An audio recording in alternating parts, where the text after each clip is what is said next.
Bismillahirrahmanirrahim. Assalamualaikum warahmatullahi wabarakatuh.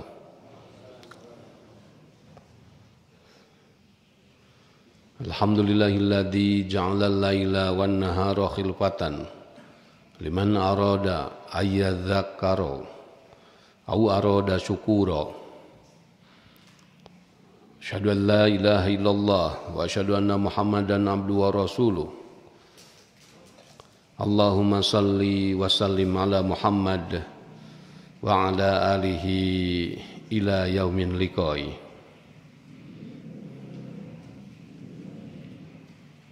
Ayyuhal mu'minunal kiram, ittaqullah haqqa tuqatih wa la tamutunna illa wa antum muslimun. Wasma'u wa fahamu ma qala rabbukum, a'udzu billahi minasyaitonir rajim. Syahrul Ramadan alladzi unzila fihil Qur'an hudal linnasi wa bayyinatin minal huda wal furqan. Faman syahida minkumus syahra falyasum. Wa man kana maridan aw ala safarin fa iddatun min ayyamin ukhra. Yuridullahu bikumul yusra wa la yuridu bikumul usra wa litukmilul iddata walitukabbirullaha ala ma hadakum wa la'allakum tashkurun.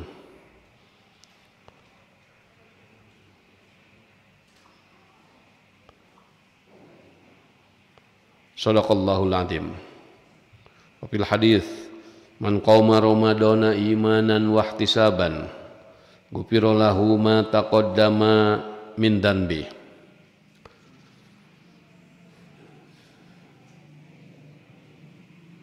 Para saudara-saudaraku sekalian, marilah kita bersama-sama membacakan doa. Allahumma innaka afuwun tuhibbul afwa fa'fu anni. Allahumma innaka afuwun tuhibbul afwa fa'fu anni. Allahumma innaka afuwun tuhibbul afwa fa'fu anni. Ya Allah, Engkau Maha Pemaaf dan Engkau mencintai permaafan, maka maafkanlah kesalahan dan kekurangan kami.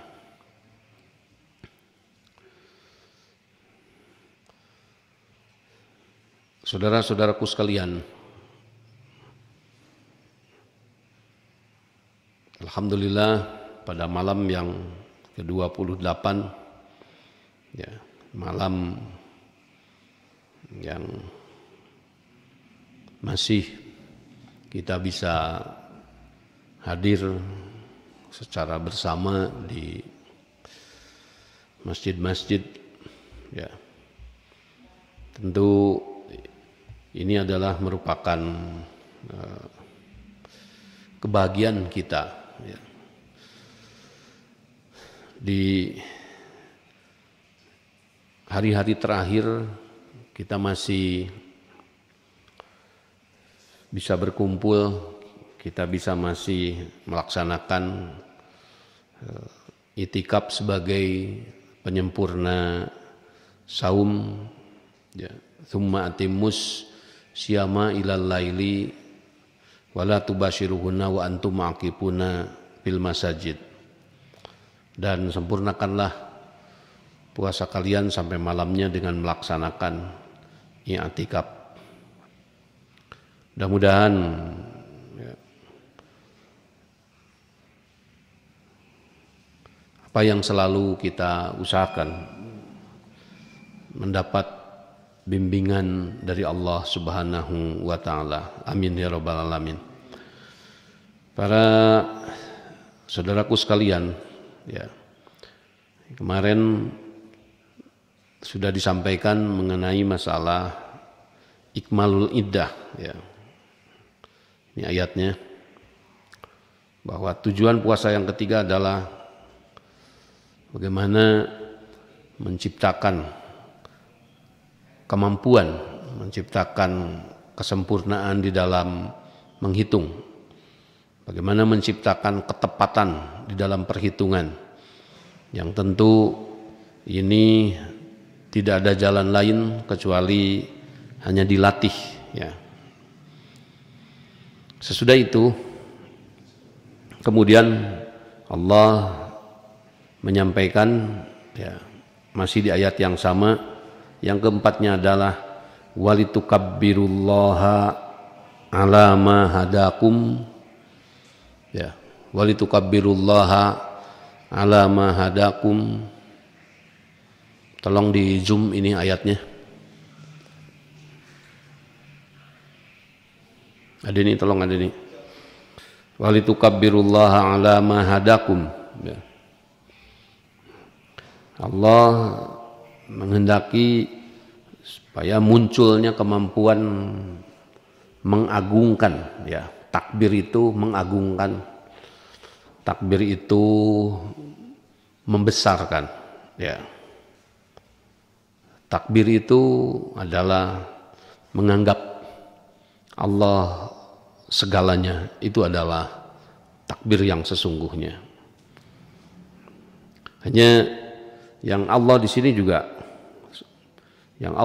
juga ala mahadakum, ya, bagaimana Allah memberikan petunjuk, ya, secara operasional seharusnya bagaimana mengakbarkan atau membesarkan atau mengagungkan Allah itu, supaya tidak menjadi tidak tepat atau menjadi salah kaprah.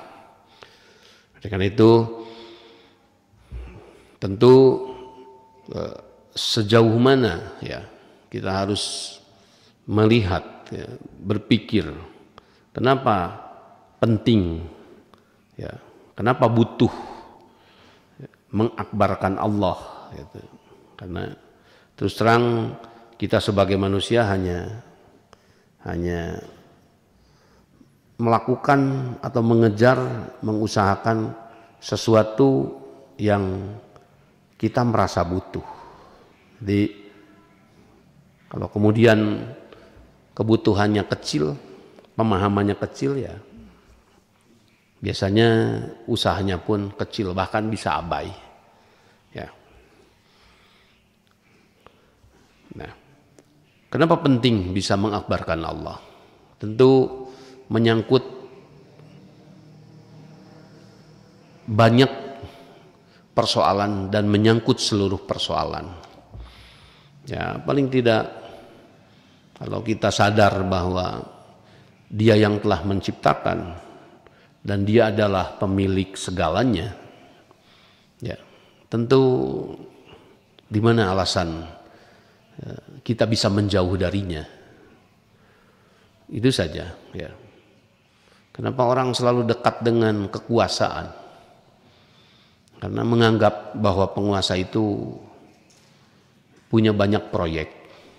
Paling tidak butuh proyeknya, ya. Kenapa orang selalu dekat dengan orang-orang yang berada, orang yang kaya harta, berharap barangkali bisa diperbantukan, barangkali bisa bekerja di situ. Itu adalah sesuatu yang normal, ya. Kenapa orang kemudian selalu berkumpul dan berharap kepada mereka-mereka yang berilmu, ya, ulama, cendekia, guru, ya, karena manusia berharap mungkin mereka bisa belajar dari pengetahuan dan ilmunya. Itu adalah sesuatu yang wajar yang dilakukan oleh setiap orang, ya. Kenapa orang dekat dengan tadi pengusaha, ya. Kenapa orang dekat dengan kiai, dengan ulama, dengan cendekia? Kenapa orang dekat dengan penguasa? Nah, hal-hal itu adalah hal-hal yang rasional. Nanti kalau ada orang kemudian dekat dengan seseorang tidak melihat sesuatu, ya, itu mungkin bisa dikatakan di luar kenormalan, ya. Nah, oleh karena itu, kenapa sih penting dengan Allah? Ya, ini yang harus menjadi kajian bersama, yang harus menjadi pemikiran bersama supaya memahami, memandang Allah itu tidak menjadi kecil, memahami, memandang Allah itu tidak menjadi sempit. Ya, kalau bapak-bapak sebagai orang tua kemudian dipandang kecil oleh anaknya, ya anak itu akan mau jadi apa? Salah satunya mungkin anak itu anak yang tidak tahu diri, ya. Kenapa bisa menganggap kecil sama orang tuanya? Bukankah orang tua adalah seseorang yang tiada tanding kasih sayangnya kepada kita? Tidak ada bekas orang tua, ya. Nanti kalau suami sebetapapun cintanya, kalau istri sebetapapun cintanya, masih ada bekasnya ketika saat bercerai. Tapi orang tua itu tidak ada bekas, tidak ada mantan buat orang tua. Tapi kadang penghargaan, apresiasi, penghormatan itu minim sekali, ya. Ada beberapa yang minim, kurang terhadap orang tua itu. Sehingga kalau dipandangnya orang tua ini kecil, ya tentu nasihatnya, ya tentu pemberiannya pun dianggap tidak bermakna, ya itu sebagai perbandingan. Karena ada beberapa ayat yang bagaimana kita mengingat Allah itu, fadkurullaha kadzikrikum aba'akum. Ya, paling tidak mengingat Allah itu seperti mengingat orang tua, itu sudah sah. Ya, artinya di situ sampai Allah sendiri juga mensejajarkan ridallahi fi ridal walidain. Nah, untuk menggambarkan tadi kasih sayang supaya nanti pemahamannya dapat gitu. Ketika orang tua menjadi sesuatu yang tidak terhormat di depan anak-anaknya, ya tentu tidak ada lagi nasihat yang akan masuk. Dari mana kira-kira mereka mendapatkan nasihat? Apakah dari temannya? Sebaiknya teman, sudah saya sampaikan, anak-anak muda, sebaiknya teman paling tidak pernah melakukan sesuatu yang kita tidak senang. Tapi sejelek-jeleknya orang tua, meskipun mereka memaki, jauh di lubuk hatinya adalah kasih sayangnya. Jauh di lubuk hatinya berharap bahwa anaknya ini satu saat menjadi orang, satu saat dia menjadi berguna, bermanfaat, bukan hanya bagi dirinya, tapi bagi sesamanya. Itu adalah kebesaran orang tua. Ya. Dia mau merelakan apapun untuk kepentingan anaknya. Pantas kalau ada seseorang kemudian yang tidak menaruh simpatik, tidak menaruh rasa hormat, ya, tidak memiliki adab, tidak memiliki sopan santun, maka anak itu anak kualat. Kira-kira seperti itu. Lalu kita tarik, kul may yarzuqukum minas sama wal ardh. Sampaikan, Muhammad, tanyakanlah kepada mereka, siapa yang memberi kalian rezeki minas sama wal ardh, dari langit dan dari bumi.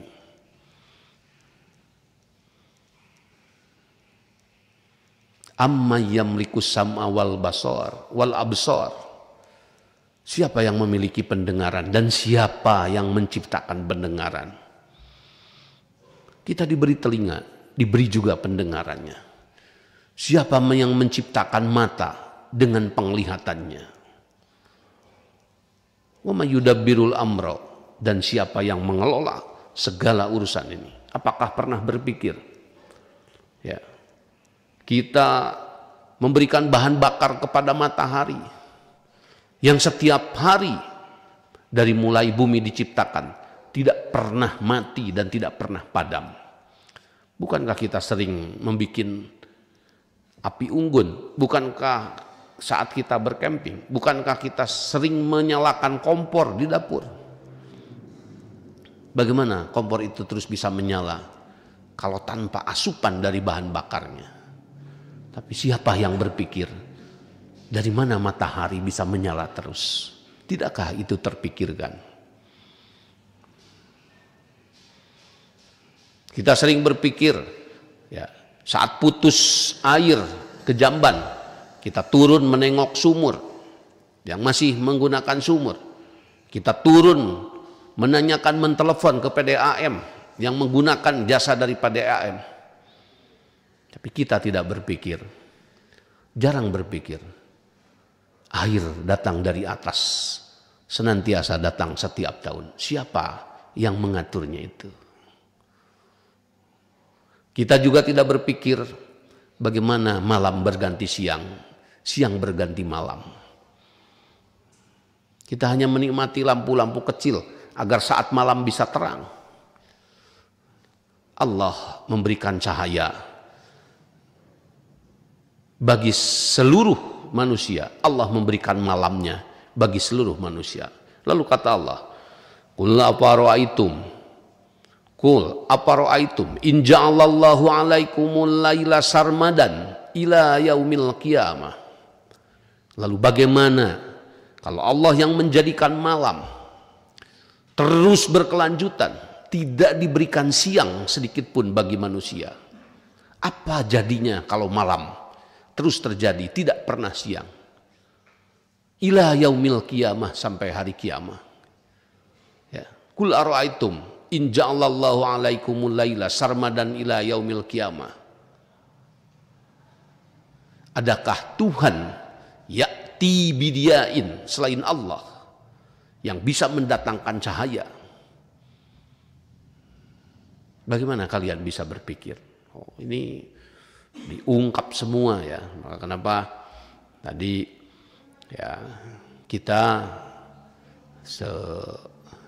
sekalipun tidak memahami bahasa Arab, bismillah, karena Quran itu sudah diterjemahkan, masuklah ya, masuklah baca terjemahnya ya, baca terjemahnya, bukan hanya tadi kemudian kita menghafal, baca terjemahnya. Banyak sekali ungkapan seperti itu ya. Agar apa? Agar semua sadar, sama kayak orang tua. Dari mana kita dapat air susu? Dari mana kita dapat pertumbuhan kalau bukan dari makanan yang orang tua suapkan kepada kita?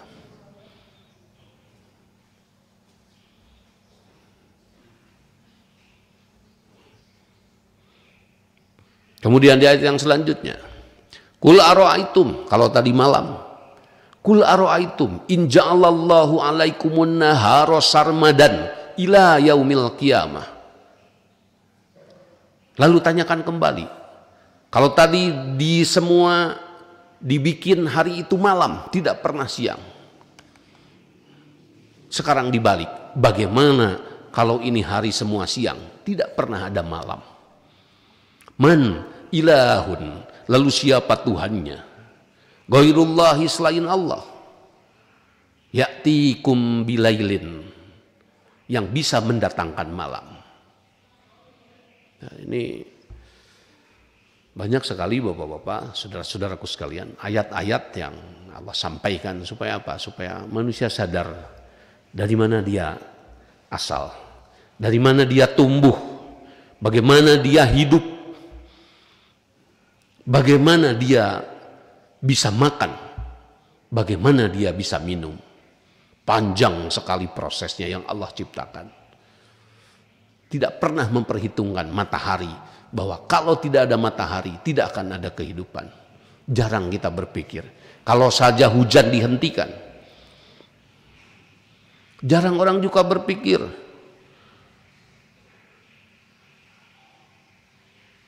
A'antum tazra'unahu am nahnu zari'un.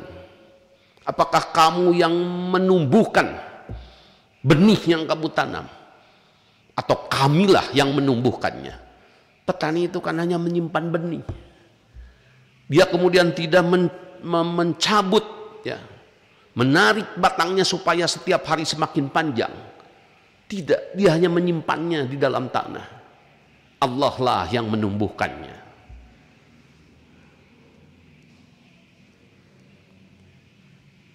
Maka kalau semua ini diungkap, napas ya yang kita miliki, menghirup oksigen O2.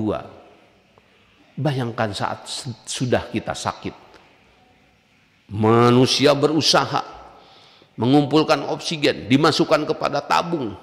Berapa biaya untuk 1 kubiknya?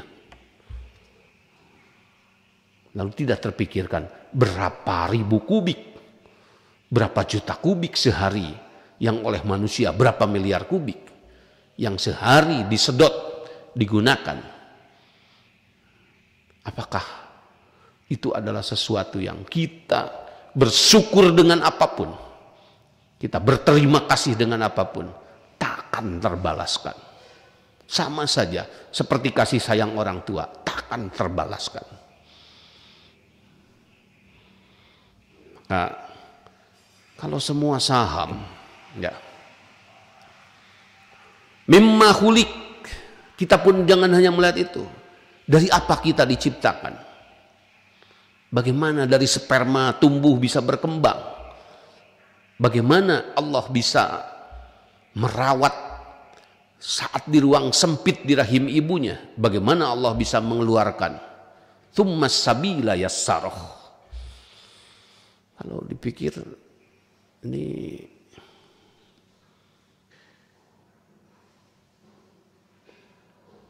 akhirnya kita itu tidak ada apa-apanya. Kita ada karena diadakan. Akhirnya kita itu tidak punya apa-apa. Kita punya karena diberi.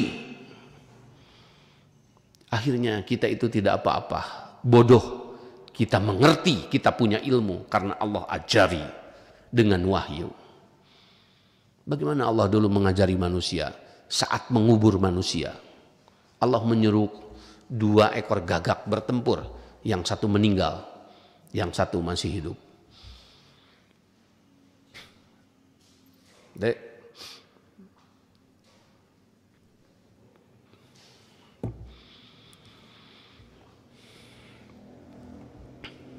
oke? Nah.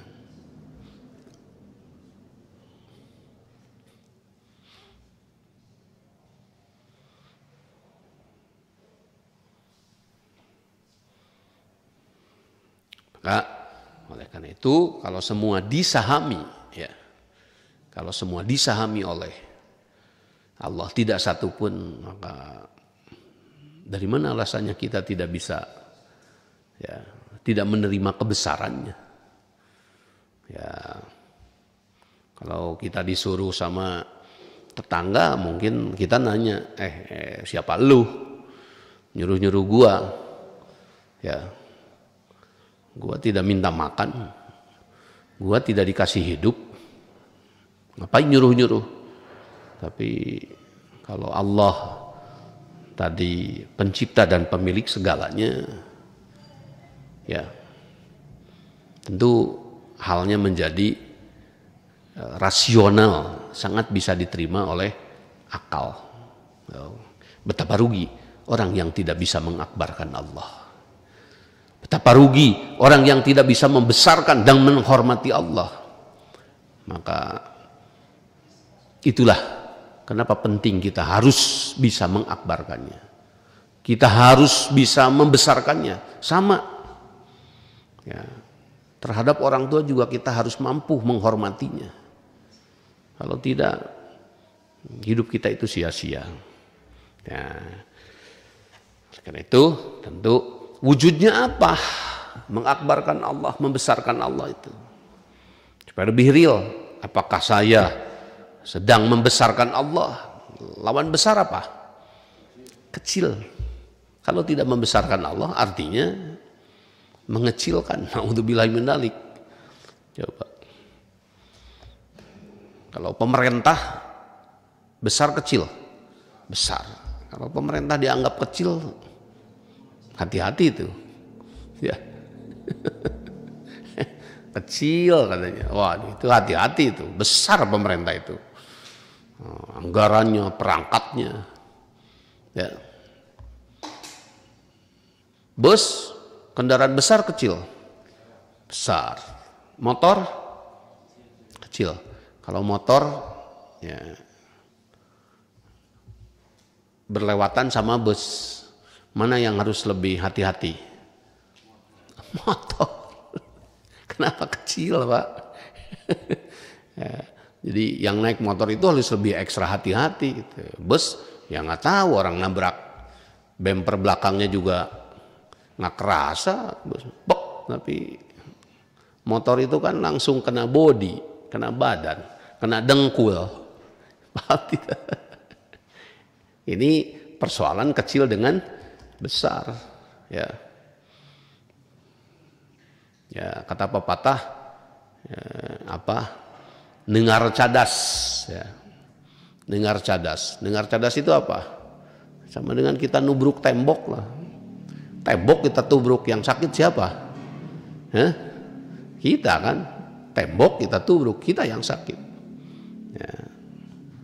Ini jadi supaya tadi tidak menganggap Allah itu kecil. Sama dengan ya, kalau orang tua sudah dianggap kecil, nanti tidak ngasih jajan lagi lah. Minimal buat anak-anak muda begitu. Kalau orang tua diremehkan, nanti tidak mendoakan lagi, nanti tidak sayang lagi. Emang kalau tidak dikasih jajan, tidak dikasih sayang sama orang tua, siapa yang bisa mengasihi seperti apa yang sudah diberikan orang tua? Kan tidak ada. Temen sehari, 2 hari, coba kalau seumur hidup. Tapi orang tua, ya, sampai nikah pun masih dia bantu biayanya. Sesudah nikah pun dibantu lagi. Itu namanya orang tua gitu. Ini perbandingannya. Allah sudah lebih dulu. Ya. Segalanya telah Allah berikan. Maka ya, hati-hati, jangan menganggap kecil apa yang dari Allah. Apa yang dari Allah itu? Ya, tadi hidup kita pun dari Allah. Materi kita pun dari Allah. Dari mana? Ya. Jadi jangan kata begini kalau ditanya, siapa pemilik langit? Siapa pemilik bumi? Allah. Giliran ditanya, siapa pemilik duit? Saya. Gitu. Jangan begitu nanya. Nah, harusnya jawabnya begini, jangankan duit di saku saya, sayanya pun, nyawanya pun adalah milik Allah. Kalau saya diambil hari ini, saya tidak bisa apa-apa. Apalagi cuma duit. Ya. Duit bahannya apa? Sintetik, dari unsur plastik. Duit bahannya apa? Dari unsur kertas. Kertas apa? Dari tumbuhan. Paham tidak? Tintanya dapat dari mana? Dapat dari alam juga. Manusia itu hanya bisa tadi merangkainya menjadi mobil. Pertanyaannya, bisa tidak bikin bubuk besinya? Manusia itu hanya merangkainya dari jadi ban. Pertanyaan kemudian, bisa tidak bikin karetnya? Yang keluar dari pohon karet, bisa tidak bikin karetnya? Manusia itu hanya bisa buka keran di jambannya, karena pakai pompa, pakai paralon. Pertanyaannya, bisa tidak bikin airnya? Paralon dibikin dari biji plastik, bisa tidak bikin biji plastiknya? Kan cuma ngumpulin. Bahannya sudah ada, diolah, dibikin paralon. Kerannya dari tembaga, tembaganya sama. Sudah lebih dulu ada. Maka kata Allah, "Madza khalaqu fis samawati wal ardh." Lalu tanyakanlah kepada manusia, apa yang sudah mereka ciptakan dari langit dan dari bumi. Sepotong saja langit ciptakan, selempeng saja kamu ciptakan tanah. Tidak ada yang manusia ciptakan. Manusia hanya mengelola. Tanahnya ada, benihnya sudah ada. Maka pertanyaannya, duluan mana domba sama manusia turun ke dunianya?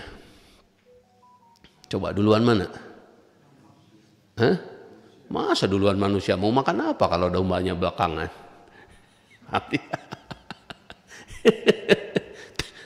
Tumbuhan dengan manusia duluan mana coba?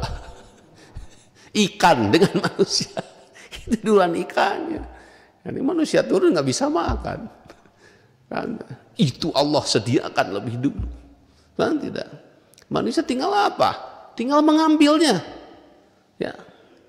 Siapa yang menanam pohon-pohon di gunung? Tidak ada yang menanam kan? Dia sudah ada semenjak kita sebelum lahir. Siapa yang kemudian menangkarkan ikan di laut? Tidak ada. Sudah lahir, laut sudah ada, ikan sudah ada. Gitu. Maka ya kalau menganggap Allah kecil itu dia besar segalanya sudah. Perbekalan apanya sudah disiapkan, apanya sudah termasuk dia mengutus nabinya untuk mengarahkan jalan lurus kepada kebahagiaan dan kesuksesan. Itu Allah juga jamin. Maka disinilah rasa dan perasaan ketika kita mengangkat tangan saat menghadap ke kiblat, ketika kita membaca takbir, nyambung dengan kolbu, nyambung dengan hati. Allahu Akbar. Sesungguhnya Engkaulah yang maha besar. Semua ini ada, semua ini tercipta. Engkaulah ya Allah yang segalanya. Itu makna daripada Allahu Akbar. Ketika mendengar kumandang adzan, Allahu Akbar, Allahu Akbar, itu sesuatu yang luar biasa. Semua orang harus berhenti. Apa bedanya saat datang? Wah, ada presiden lewat, ada presiden lewat. Ada presiden lewat. Semua orang memberikan jalan. Semua orang menghormati. Allahu Akbar, Allahu Akbar. Nah, penghormatan kita berhentilah saat itu. Ya, ini perlu dilatih. Ya, tapi perlu dilatih prakteknya. Allahu Akbar, Allahu Akbar. Berhenti, mengambil air wudhu. Allah memanggil kita. Allah ingin berhubungan dengan sholat kita. Apa maknanya sholat? Iyyaka na'budu wa iyyaka nasta'in. Hanya kepadamulah aku beribadah dan hanya kepadamulah aku meminta pertolongan. Ihdinas siratal mustaqim. Luar biasa itu. Ya, takbir ya, jadi wujudnya tadi. Ya, artinya apa? Ya, kemampuan takbir itu yang dekat aja ya. Satu, saat mendengar kumandang adzan, bergegaslah, berangkatlah ke masjid. Wah, ini saya baru satu kali, bismillah, latih terus ya. Ya, karena kalau mungkin kalau dibilang pengetahuannya kan gampang ya. Namanya lelaki wajib berjamaah ke masjid, titik saja pengetahuannya.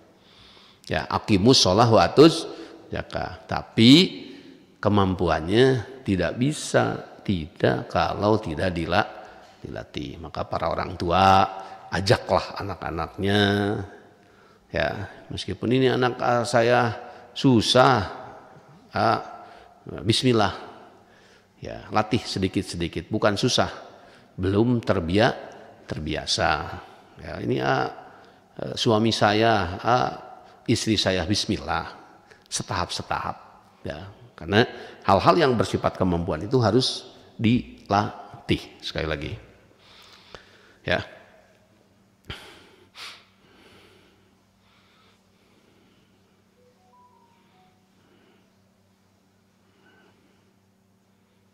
yang kedua ya, tadi manifestasi atau wujud kita mengakbarkan Allah ya, kaitkan dengan sholat. Yang kedua, Allah itu memberikan petunjuk, memberikan nasihat, memberikan pelajaran. Yang kedua, Bagaimana kita bisa memahami petunjuk, nasihat dan pelajarannya. Ya.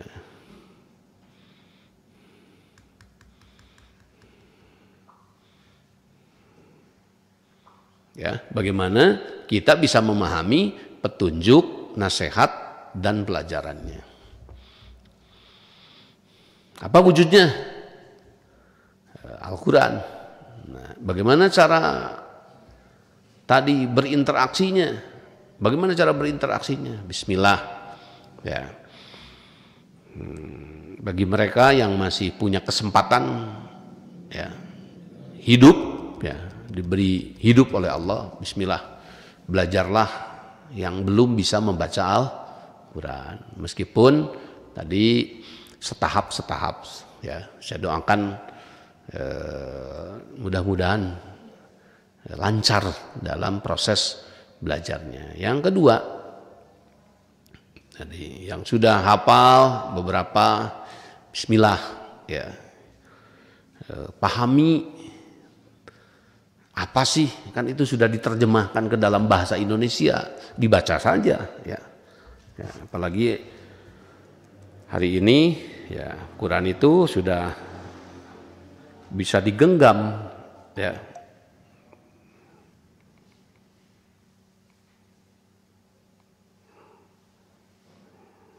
Jadi Quran itu sudah bisa digenggam dan terjemahnya pun sudah ada di sini. Ya.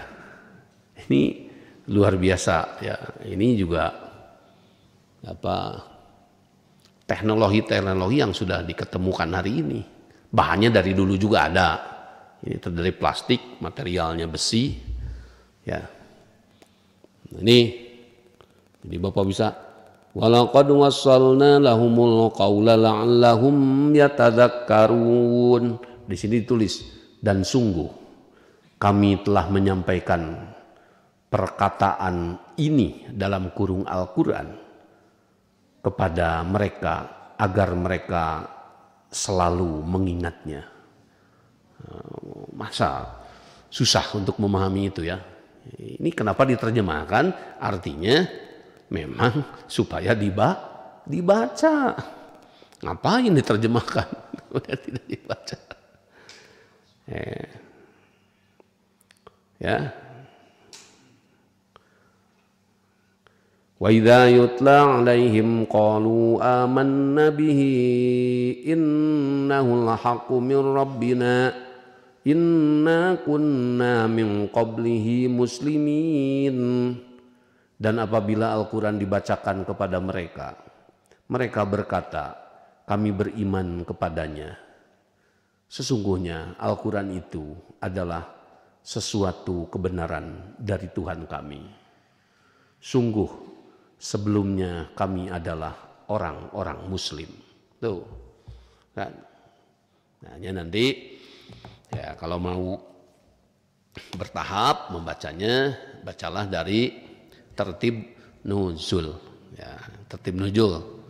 Supaya apa? Supaya tadi ya, sekaligus menapak tilas, ya. Ini surat yang pertama berapa ayat, isinya apa.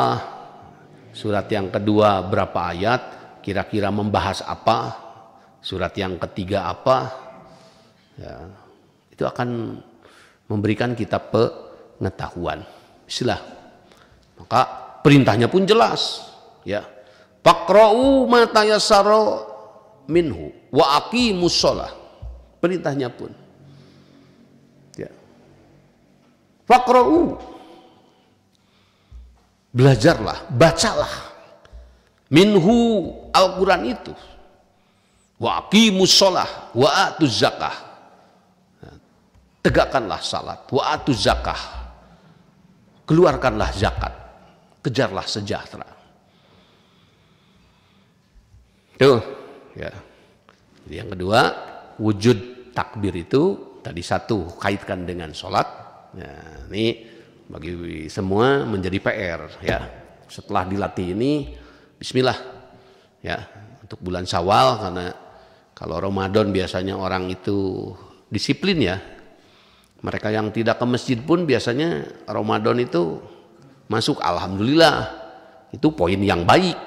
Nah, hanya bagaimana bisa mempertahankan sampai bulan selanjutnya.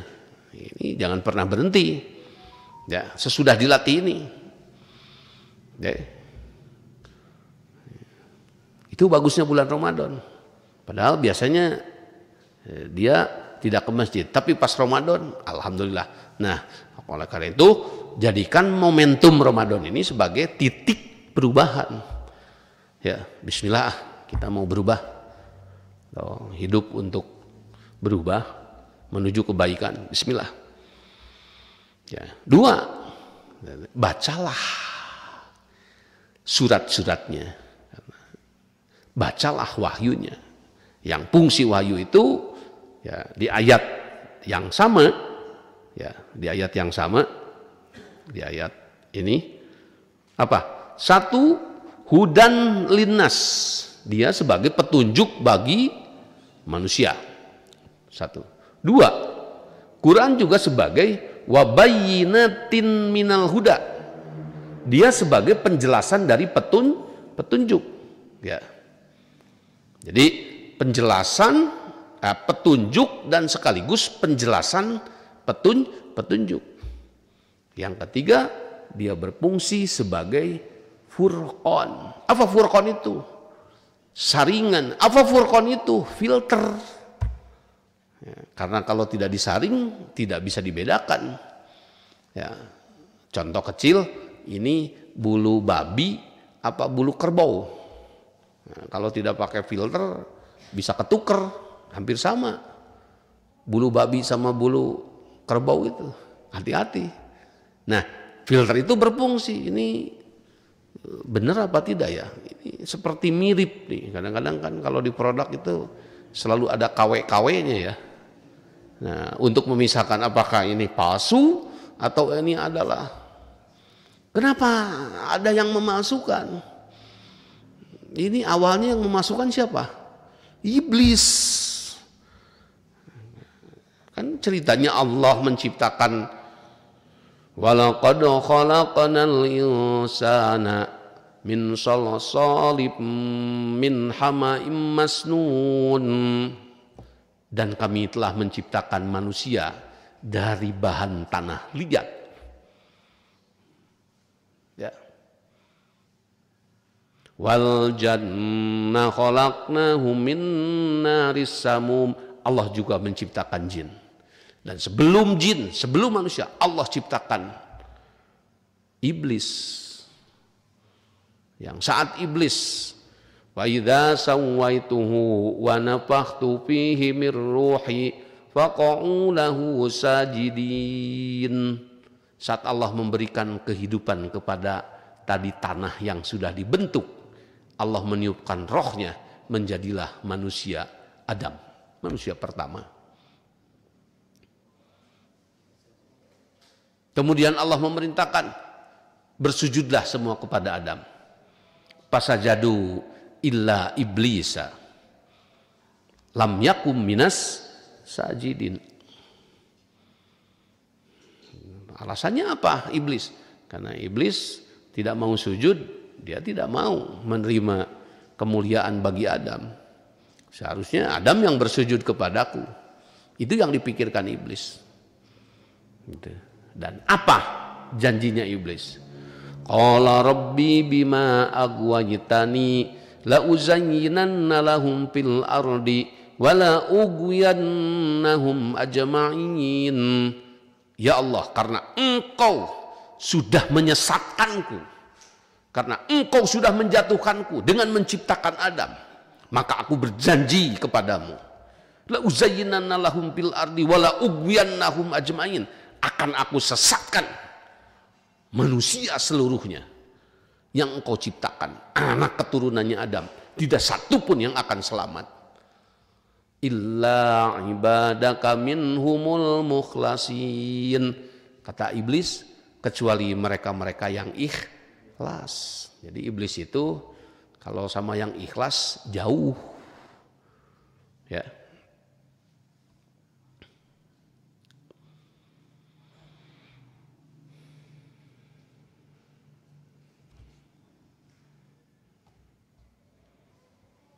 Jadi iblis itu kalau sama yang ikhlas tidak ganggu. Ya. Maka kenapa tadi penting kita punya filter?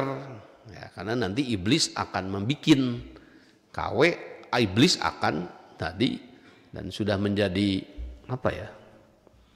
Sudah menjadi tugasnya dia karena dia menugaskan kepada dirinya sendiri ya. Laqudanna lahum siratal mustaqim. Aku akan belokkan semua dari jalanmu, jangan satupun ada yang menuju siratal mustaqim. Itu iblis. Nah, penting kenapa memiliki Al-Quran sebagai filter ya. Ya.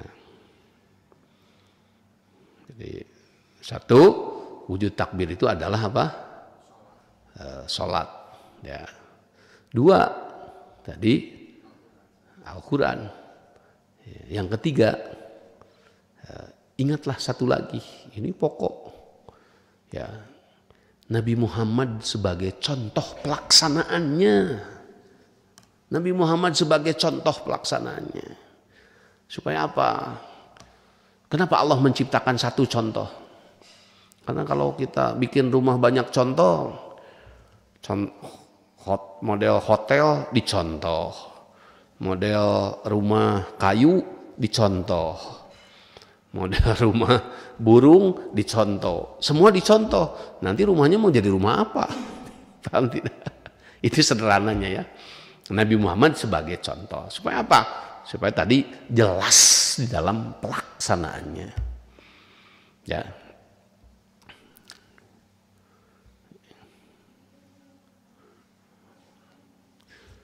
Yang keempat apa?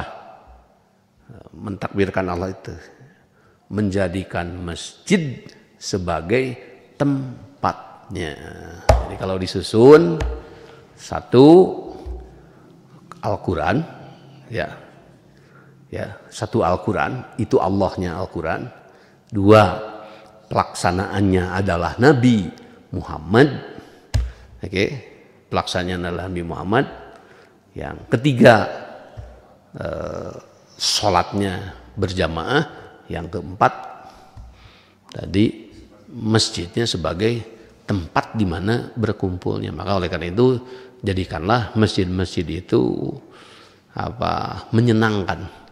Jadikanlah masjid-masjid itu membahagiakan. Supaya apa? Supaya orang masuk ke masjid itu senang. Ya, jaga kebersihannya. Kemudian saat malam bikin lampunya itu jangan redup. Ya, bikinlah terang, bercahaya ya. Adakan di situ minuman, makanan, bismillah ya. Supaya apa? Supaya lengkap ya pada satu tempat di mana di situ adalah berkumpul manusia, di mana di situ adalah dikelola manusianya. Masa tidak ada makanan, tidak ada minuman ya.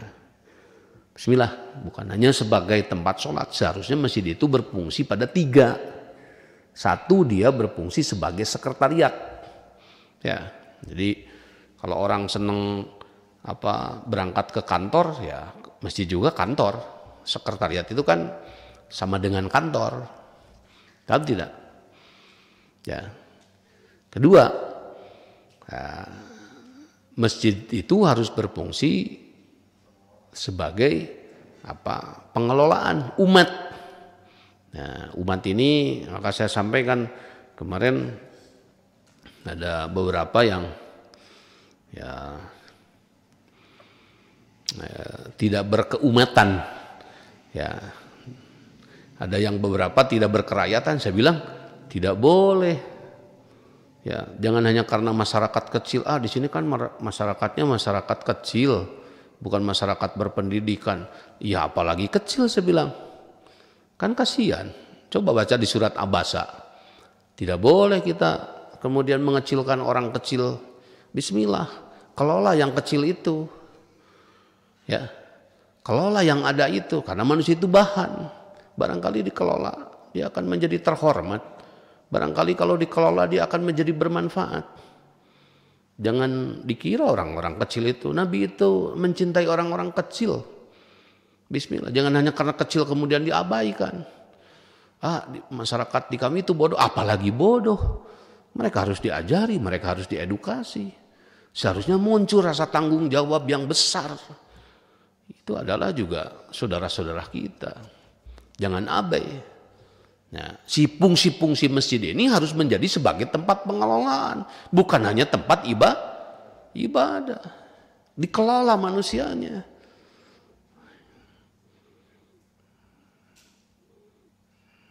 Coba saya di sini tanya, anak muda yang berharap dan keinginan menjadi pengusaha, angkat tangannya. Yang berharap dan keinginan menjadi pengusaha. Tuh, ini kan luar biasa. Pada angkat tangan. Anak muda yang nanti ke depan ingin menjadi guru, ada tidak?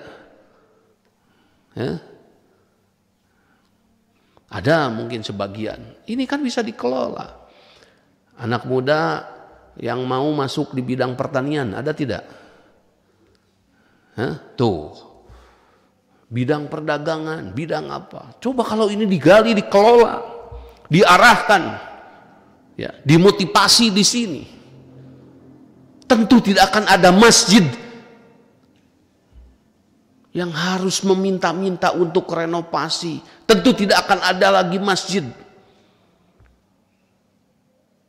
yang membawa map meminta sumbangan. Karena apa? Penghuninya di situ dikelola sebaik-baiknya. Penghuninya di situ didorong untuk produktif. Kalau Allah menyampaikan, walau anna ahlal qura amanu wattaqau. Kalaulah penduduk di satu negeri, kalaulah pejabat di satu negeri, amanu wattaqau, mereka beriman dan bertakwa, lafatahna alaihim, maka pasti kami bukakan kepada mereka barokatim minas sama, keberkahan dari langit, wal ard, dan keberkahan dari bumi. Wujudnya apa? Apakah nanti Allah akan mengirim apel? Apakah nanti Allah akan mengirim buah? Bukan itu wujudnya. Allah sudah ciptakan buminya. Wujudnya adalah orang-orang masjid produktif, mengolah tanahnya. Wujudnya adalah orang-orang masjid pandai menangkap sinar matahari dan hujan yang turun dari langit. Dia kelola, digabungkan dengan tanahnya. Wujudnya adalah orang-orang masjid pandai mengelola ternak, disambungkan dengan rerumputan yang ada. Maka muncullah kebarokahan.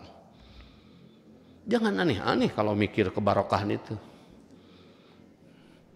Kalau begitu nanti Allah jadi pembantu kita. Ya Allah, tanam singkongnya, sekalian di situ urus domanya, di situ ada domba 10, memangnya Allah pembantu kita? Jangan berpikir begitu.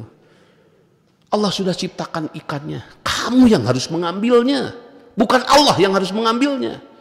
Allah sudah ciptakan tumbuhannya, bukan Allah yang harus membenihkannya, kamu yang harus membenihkannya. Cangkulah tanah di situ, tanamlah benih. Bukan Allah yang harus menanamkan benihnya. Sudah aku ciptakan sebelum kami lahir. Sudah Allah ciptakan sebelum manusia lahir. Kalau ngomong ternaknya, bukan Allah yang harus menggembalakannya. Kamulah yang harus mengembalakannya. Karena tanahnya sudah Allah ciptakan, rumputnya sudah Allah ciptakan. Itu yang dimaksud barokah.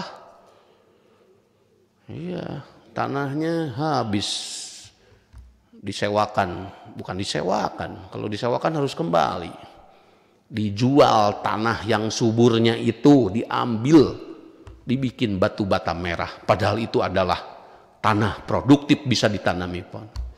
Ya sudah, mau dari mana lagi barokahnya? Tidak akan ada, tidak akan muncul. Jangan aneh-aneh kalau ngomong barokah itu, realistis. Ya, hujannya sudah ada, mataharinya sudah ada. Bukankah itu melimpah? Ya.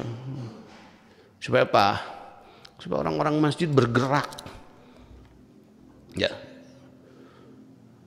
Kenapa Allah memerintahkan qiyamul lail pada malam hari? Lihat di surat Al-Muzammil.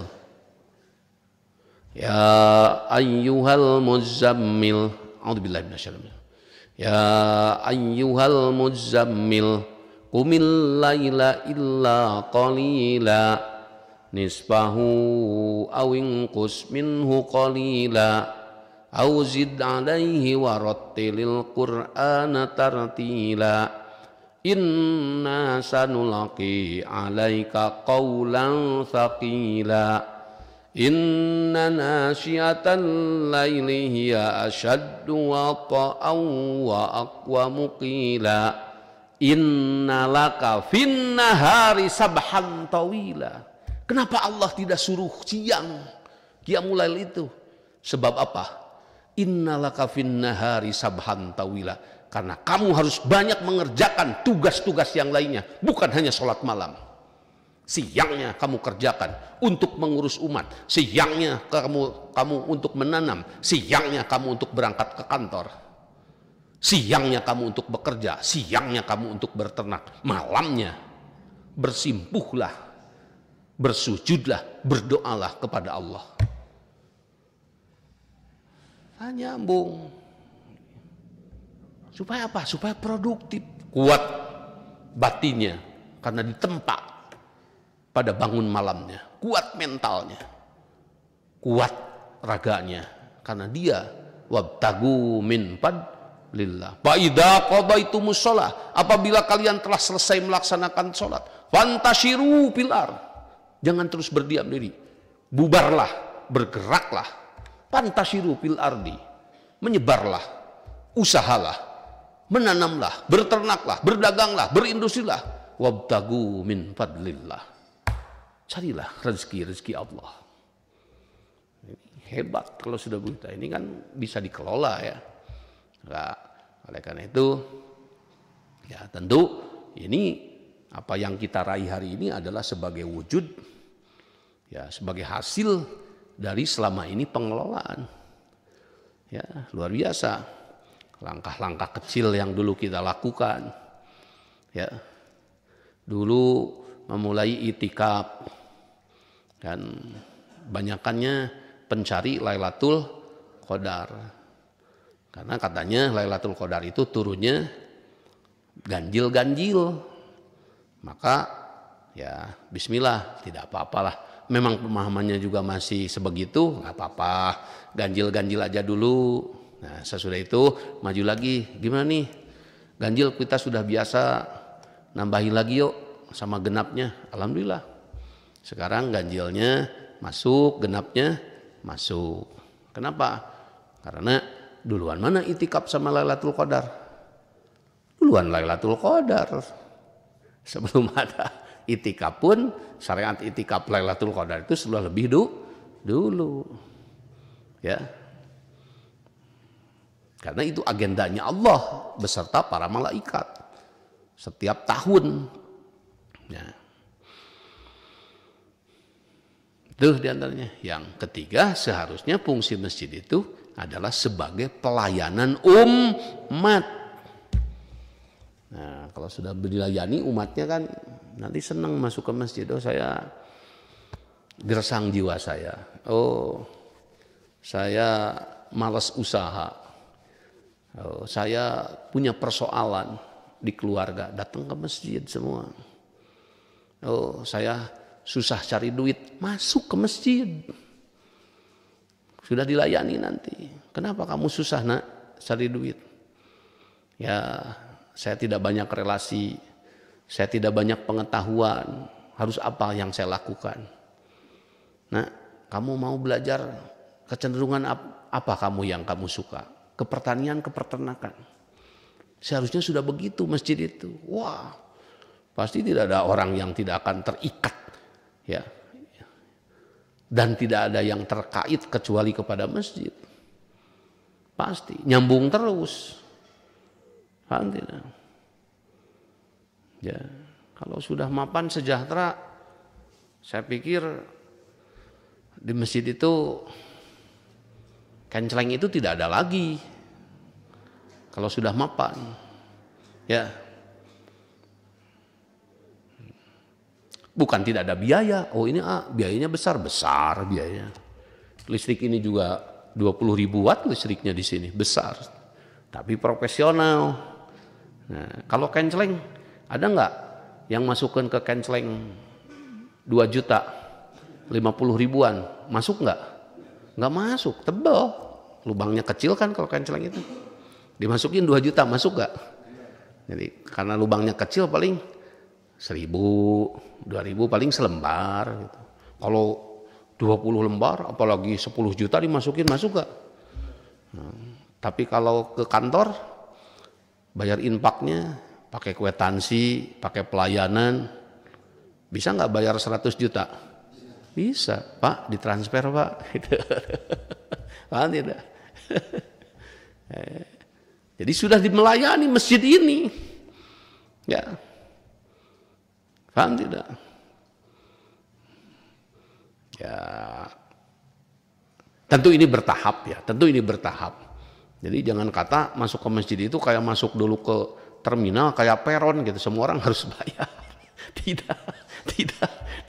Tidak semua orang harus bayar. Ya, seharusnya ya itu fasilitas publik ya, fasilitas publik. Ya, bukan tidak butuh biaya, hanya biayanya harus dibikin secara profesional. Nah, disinilah saya mengundang para agnia, ya, para yang berkecukupan, mengundang supaya apa?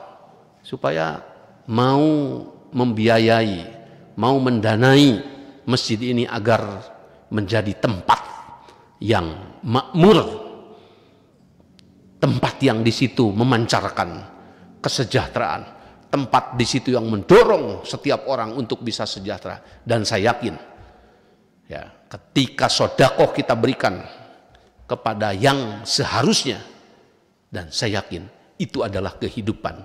Dan saya yakin, dan kita harus yakin bahwa ketika dia yang disedekahi satu saat menjadi orang yang beruntung, satu saat menjadi orang yang mapan, maka dia akan menjadi kembali musodik, maka dia akan menjadi seorang yang dermawan karena dia dibesarkan oleh sedekah.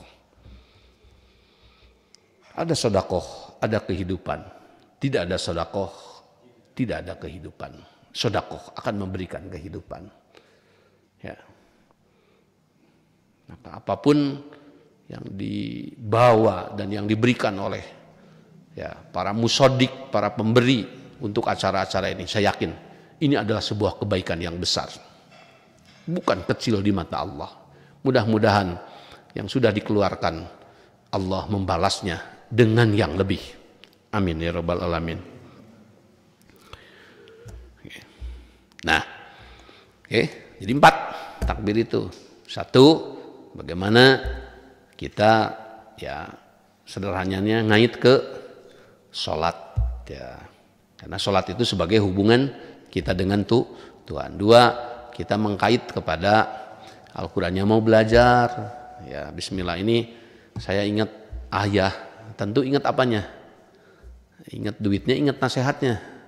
Kalau yang ingat duitnya mungkin masih anak-anak ya. Tapi kalau yang sudah besar, ingat ke ayah itu ingat apanya? Ingat jasa-jasanya. Oh iya ya, saya sebesar ini dulu. Oh saya dulu suruh belajar ngaji, saya dulu belajar sholat. Kerasa sekarang. Terasa kebaikan ayah itu. Mungkin dikenang. Maka oleh karena itu hati-hati jadi ayah. Ya kalau mau dikenang, ajarilah anak itu kepada kebaikan. Kenapa? Kalau nanti ya cuma ngasih makan, kenangannya kurang panjang lah. Jadilah orang yang mensolehkan anak-anaknya.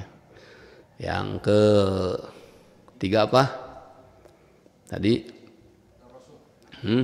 Nabi sebagai contoh pelaksananya ya.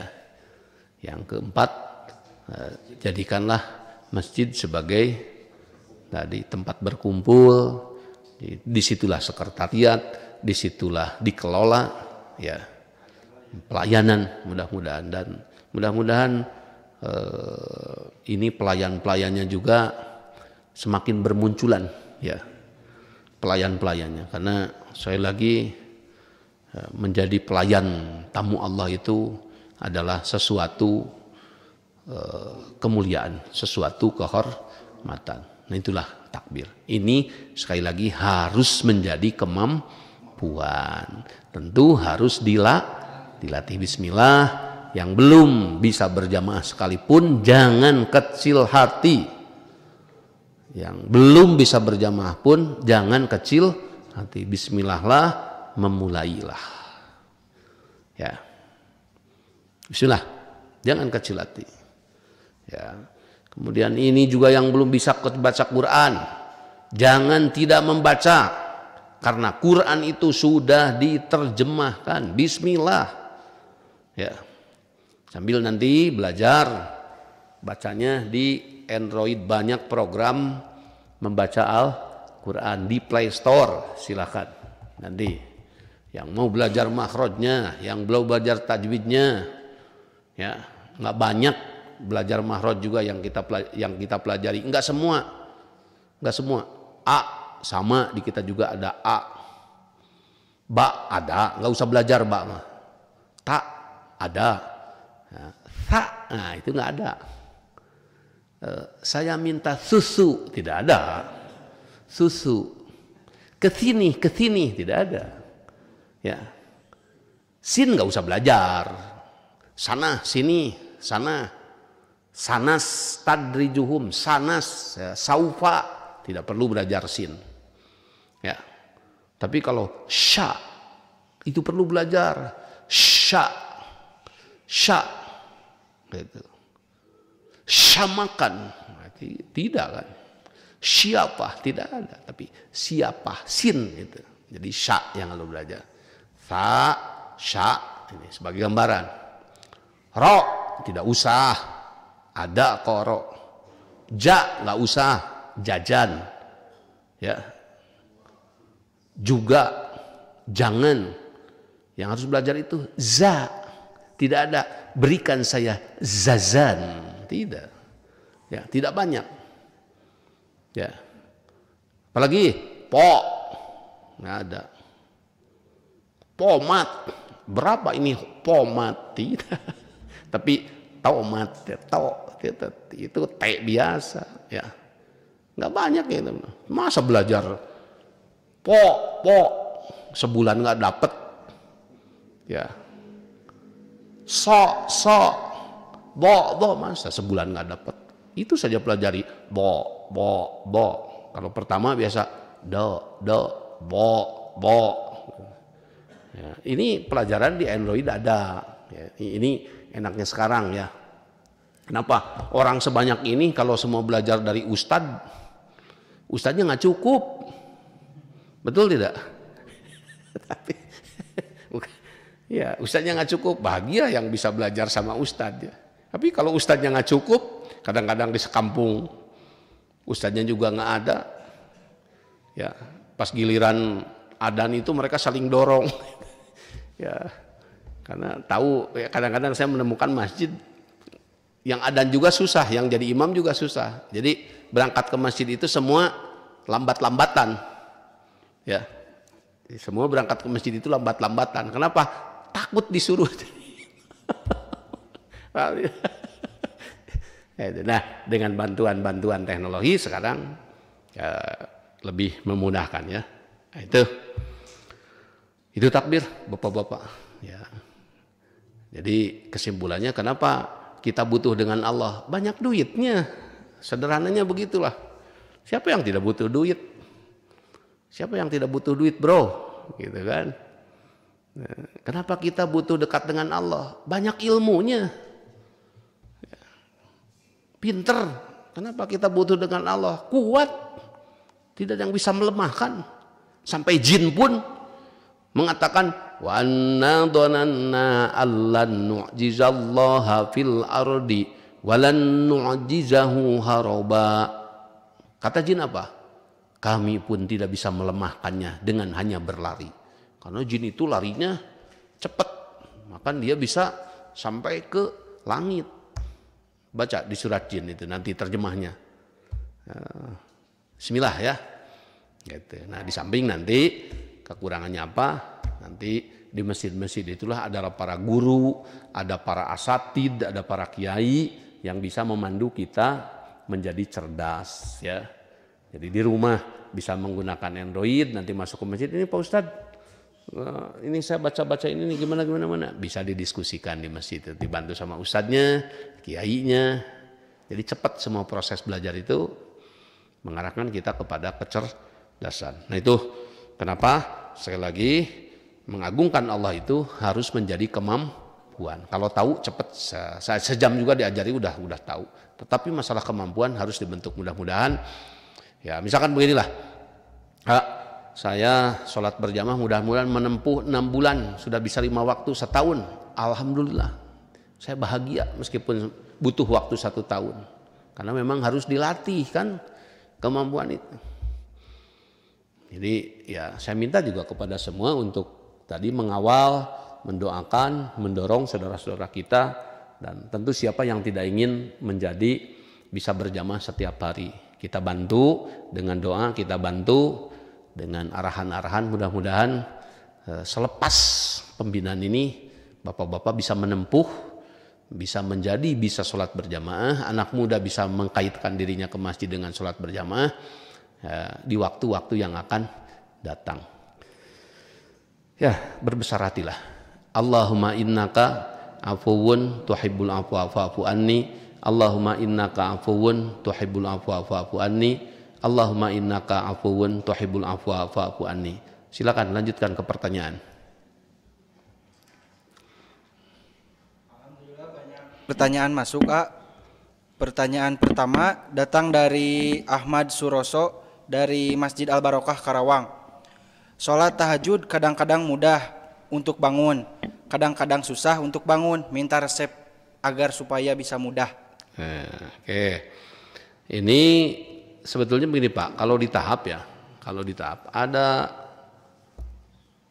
persoalannya pada sholatnya, pada bangunnya secara umum. Oke, ada persoalan pada bangun, ada persoalan juga pada sholat sebetulnya. Kenapa? Ini sholat asar juga belum bisa ke masjid. Padahal dalam kondisi apa? Ya kondisi bangun. Ya maka oleh karena itu tentu pelatihannya harus 2. Ya harus 2. Kita latihan salat malam dulu. Ya kita latihan salat malam dulu. Ini nanti kita latihan bangun. Nah, ini bagi mereka yang susah melaksanakan sholat malam. Sudahlah, sholat malam dulu lakukan setelah isya. Kalau bagi mereka yang susah bangun, khawatir, wah nanti saya itu kebluk, saya itu pelor, kalau nempel itu langsung molor gitu, susah saya bangunnya. Nah bismillah lah, setelah sholat isya silakan setelah sholat sunat laksanakan sholat malam, belajarlah sholat malam dulu ya. Oke. Nah, rasakan dulu sampai berapa kali agar itu menjadi kebiasaan. Karena mungkin begini, apa enaknya sih sholat malam? Bagi mereka yang belum merasakan, wajar saja. Wih, sejam harus berdiri. Wah, apalagi 2 jam. Tapi saya sampaikan, bagi yang sudah menemukan kenikmatannya dari sholat malam, luar biasa. Duduk berdiri panjang itu memberikan kenikmatan tersendiri bagi jiwa dan bagi tubuh. Ya, itu kata ayatnya di surat yang ketiga, inna nasyiatal laili hiya asyaddu wat'an wa aqwamu qila. Jadi bangun malam dengan bacaan panjang itu menimbulkan kekuatan pada jiwa dan raga. Nah, bismillah ya. Jadi tadi mungkin Bapak juga harus bisa menahap, melatih, butuh waktu. Bismillah, ya, belajarlah sholat malamnya dulu, karena insya Allah yang dirasakan setelah belajar sholat malam itu dari banyak testimoni itu membuat cepat bangun. Ya, tentu di sini sudah ada yang merasakan hal itu, ya, biasakan sholat malam sejam, itu cepat bangun, nggak tahu apa ya, lebih terkontrol ya kesadaran itu. Ya mudah-mudahan saya doakan nanti. Nah nanti setelah sholat malamnya dapat, belajarlah bangun malam. Kalau bangun malam, belajar bangun malam. Jangan sholat dulu, sudah bangunnya berat, belum biasa, tiba-tiba harus ke jamban. Bagaimana kalau kepleset jatuh, bahaya. Nah, bagi mereka yang belajar bangun itu jangan ambil air wudhu dulu, bangun, masuklah ke dapur, bikin kopi, bikin teh, ngopi dulu, teh dulu, ya. Yang ngerokok dulu, tenang gitu mungkin ya. Nah, nanti sudah sadarnya sudah penuh, misalkan, barulah kasihan bangunnya belum biasa langsung bagaimana kok kepleset kejedor, aduh ya. Tuh setahap lah pokoknya, membangun kebaikan itu setahap pokoknya ya. Tidak bisa sekaligus membangun kebaikan, namun juga membangun ya, bertahap. Lanjutnya pertanyaan dari Masjid Jami Al Irsyad Sindangkerta Cililin Bandung. Bagaimana caranya berbakti kepada orang tua yang jaraknya jauh, ditambah lagi sekarang adanya larangan mudik. Mudah-mudahan pertanyaan saya bisa mewakili teman-teman rantau yang jauh dari orang tuanya. Ya, bagaimana apa tadi? Berbakti ya, berbakti itu wabil walidaini ihsana, dan berbuat baiklah kepada orang tua.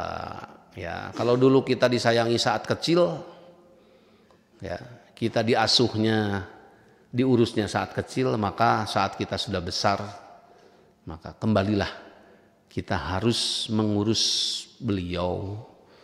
Ya, harus mengurus beliau. Satu, bagaimana cara mengurus beliau?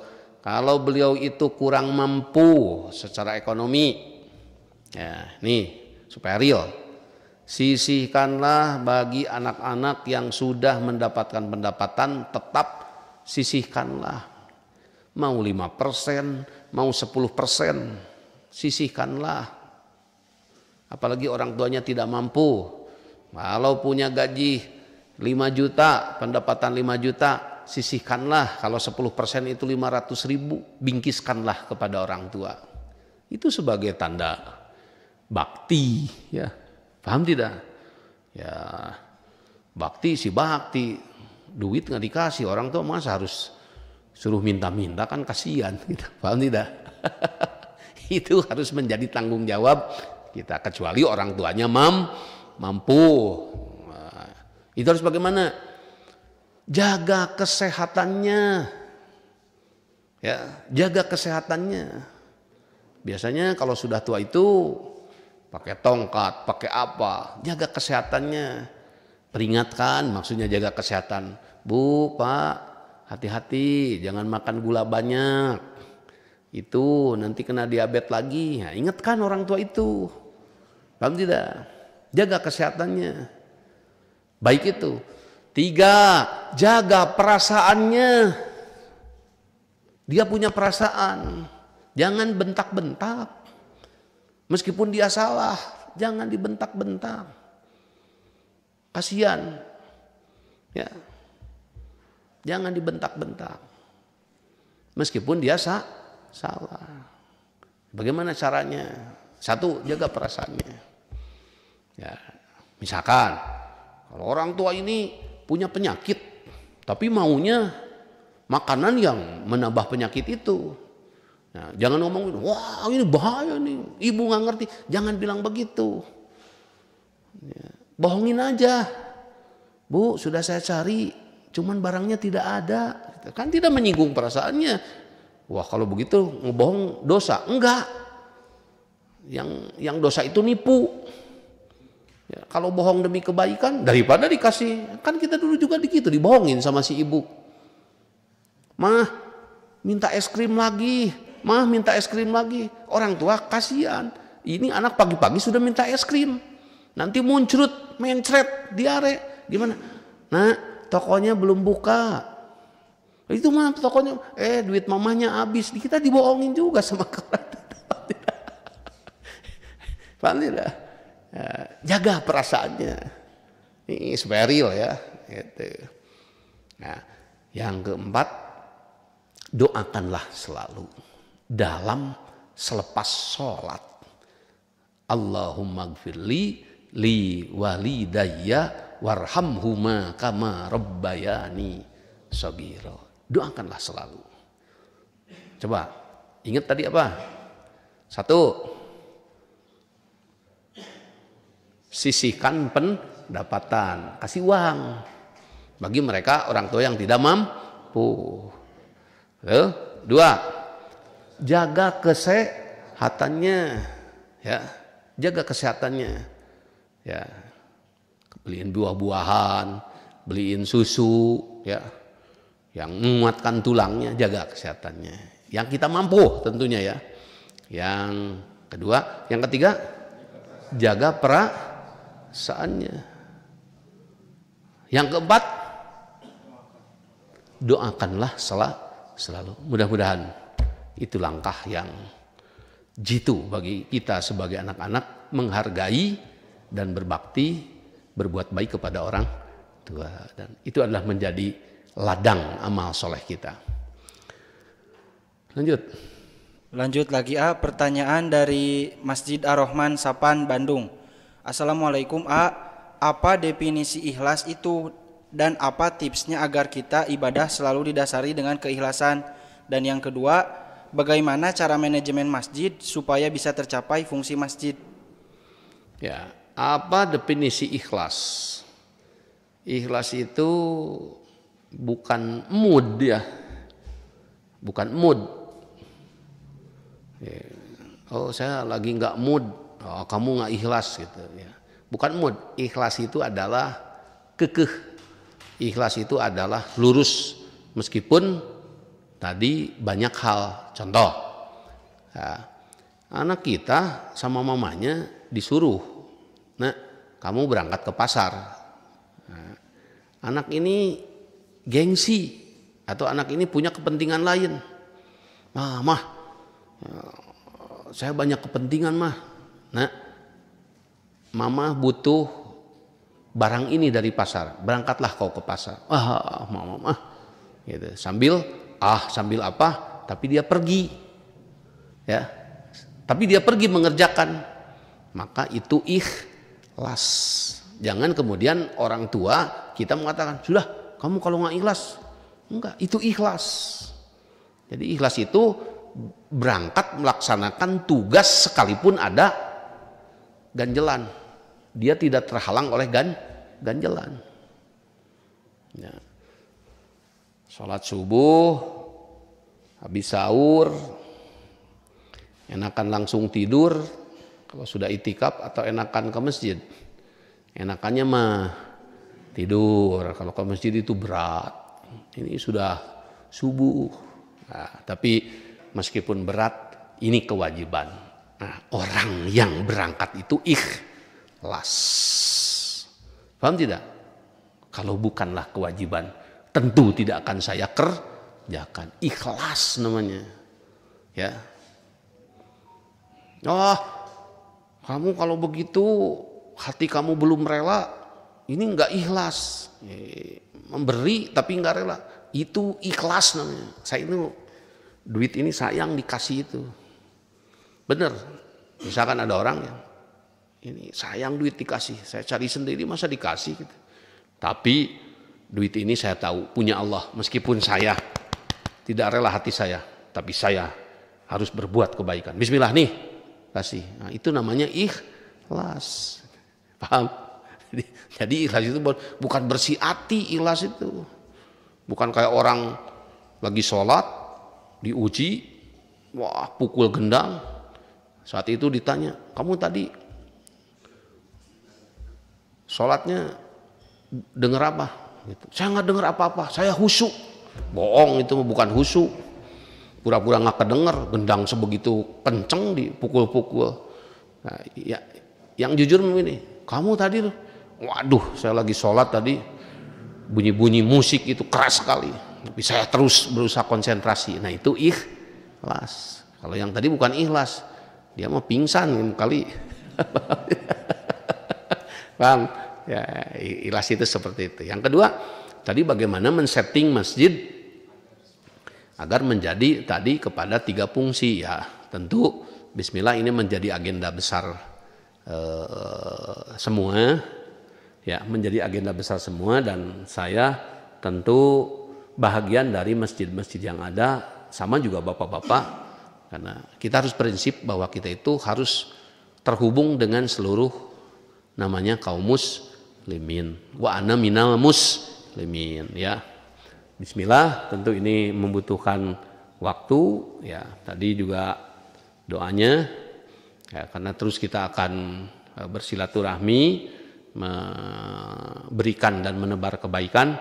Insya Allah realnya bagaimana tentu ini tidak bisa dibahas dalam waktu singkat karena banyak faktor juga yang dipersiapkan. Paling tidak minimal sudah ada beberapa yang tadi sanggup menjadi pelayan di masjid itu. Insya Allah masjid akan bisa melayani, karena bagaimanapun kemudian diharapkan ya masjidnya bisa makmur tapi tidak ada pelayan yang mau melayaninya, ya tentu kita harus melihat kepada itu. Yang kedua juga tidak lepas dari tadi pengaruh para muzaki, para pengusaha ya, karena secara operasional akan bergantung kepada situ ya, ke situ. Nah bagaimana juga bisa melibatkan jadi para pengusaha itu menjadi terlibat untuk menciptakan kecerdasan dan kesolehan masyarakat itu ya, bukan hanya duitnya saja tetapi sumbangsih pemikirannya, karena di situ nanti akan ada yang dikelola mengenai kesejahteraan. Tentu para pengusaha inilah mereka yang punya pengalaman ya, punya kelebihan di bidang-bidang di bidang-bidangnya ya. Itu dua. Yang ketiga nanti insya Allah ya, kalau programnya ya kita juga, karena memang Bapak tadi penanya di masjid kita juga alhamdulillah sudah dibangun seperti itu, dan alhamdulillah di masjid-masjid kami ya kenceleng itu sudah digantikan dengan kantor lajnah. Jadi mereka yang membayar infak, mereka membayar sedekah itu ke kantor lajnah.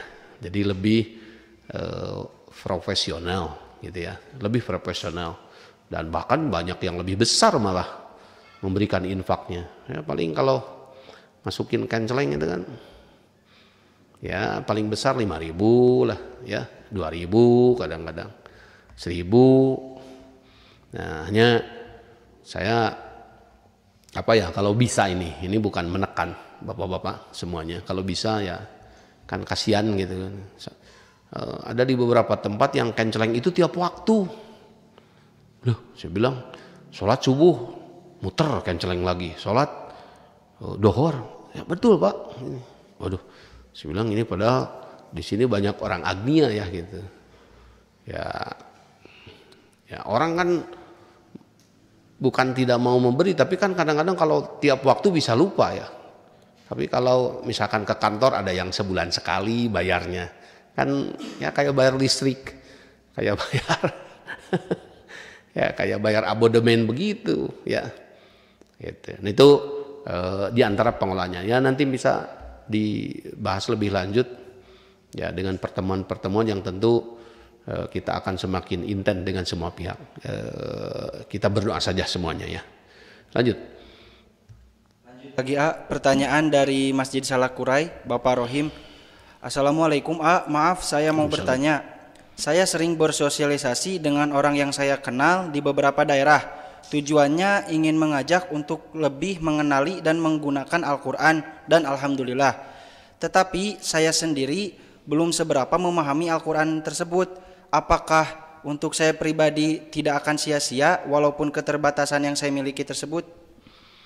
Ya, kalau hanya untuk mengajak, saya pikir siapapun bisa. Ya, kecuali kalau untuk mengajar. Ya, kalau mengajar tentu repot. Bapak-bapak di sini misalkan anak muda suruh ngajar, oh ini ajari nih surat ini, waduh, gimana itu kalau ngajar itu bentar dulu gitu kan. Tetapi kalau untuk mengajak temannya, saudaranya, yuk ke masjid, yuk kita baca Quran, Bismillah. Gitu. Ini kan Quran, ini kan surat. Masa surat-surat kepolisian dibuka, surat kejaksaan dibuka, surat undangan dibuka, surat wasiat dibuka, surat BPKB dibuka, surat tanah dibuka, ya. Tidak. Nah, masa surat-surat dari Allah tidak dibuka? Yuk, Bismillah. Kalau untuk ngajak, ya, itu adalah menjadi kewajiban semua pihak kalau mengajak kebaikan. Bismillah, ajak temannya, yuk kita itikaf yuk, gitu.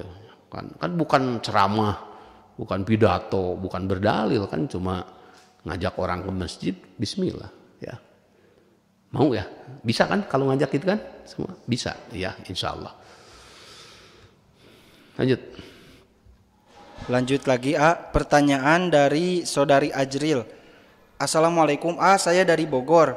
Maaf mau bertanya, apakah menjadi istri kedua itu dosa? Apa benar menjadi istri kedua itu pelakor? Ya, ini pertanyaan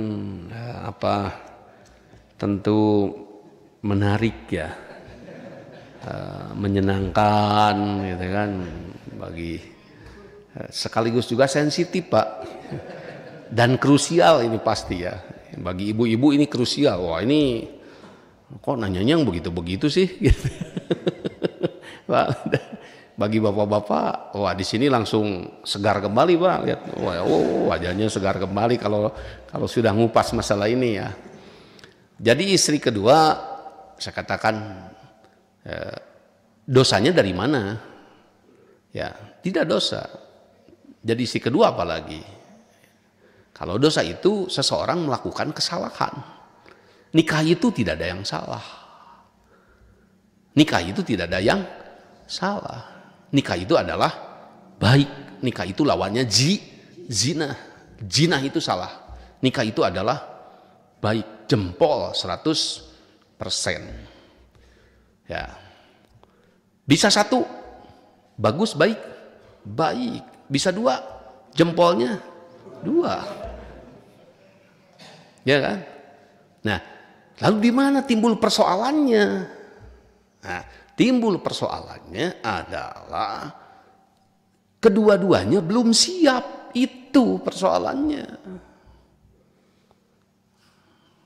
Istrinya belum siap, bakal timbul persoalan. Apalagi dikibulin. Pasti ngadat, ngambek, bawa golok itu. Kan tidak? Ngadat istilahnya. Yang kedua, saat lelakinya menikah pun belum siap. Syarat menikah itu ada berapa?